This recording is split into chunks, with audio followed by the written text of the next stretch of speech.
Hello everyone! The SMP I'm playing on is starting their Season 2 this Friday, so I thought I'd show you what I've done in the plus 1000 days that I've played on the server.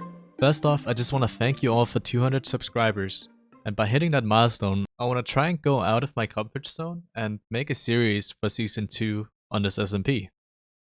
We will all be using voice proximity for next season, and I have some fun ideas in mind to really elevate and have some fun this season. There's a lot of stuff that I've not shown in this video, and I'm hoping for Season 2 that a lot of the intricate details can be saved by me regularly uploading with a series.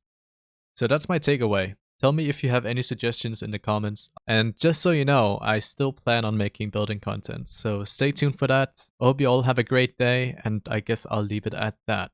Starting out, we arrive at the spawn island. This seed is identical to the Hermitcraft Season 7's world seed, therefore you can see how we approach the seed differently. But let's set sail towards the east because that's where I began my journey this season. As you can see, my humble beginnings started in a mega taiga, about 3000 blocks away from spawn. I remember I just kinda winged the build and I was pretty happy with the end result. A little bit of a lodge/medieval style build. Moving on, I decided to settle much closer to everything. When I say closer, I mean next to spawn. The players called it Santorini Island, and I grew fond of that name pretty quickly. You may be able to spot that the base is not finished, and sadly I had a lot to tend to, so I won't really be able to completely finish it this season, but I'm gonna work on it a little bit more. Overall, I'm happy with the progress I did end up making, and some of my favorite memories from this season all stem from this island. One of my last additions was this roof design, which I'm really happy about. After building my base, I ended up making a shop. I called it the Warehouse, and it was mainly inspired by Hermitcraft's Aquatown, which then sparked a similar idea for the other players, which ended up becoming Enderton. We made a council and began planning, and what you see surrounding this building is now Enderton. After adding the art gallery to the city, I could probably start working on some crazy projects. Now hear me out. Crazy to me was going out of my comfort zone, and I've always wanted to experiment with creating adventures for the players. To kind of make their mark and feel like exploring a whole new world of Minecraft, even though it's player generated, right? So let's head to Easter Island.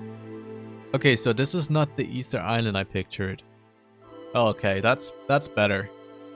This was my second addition to the adventures I would lead the players on, and I'm really happy with how it turned out.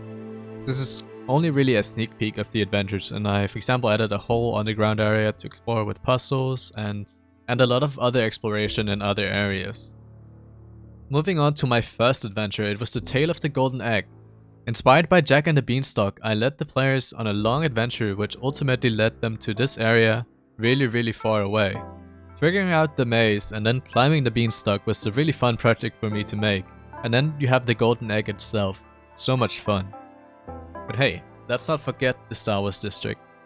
This took way too much time, but it was so worth it, and it was a really fun area to explore. As you can see, I can hardly render everything, so I do recommend checking out the world download if you want to see everything. I made a travel guide when you download the world, so everything should be okay. I will add the link for that in the description when it's available. Thank you for watching.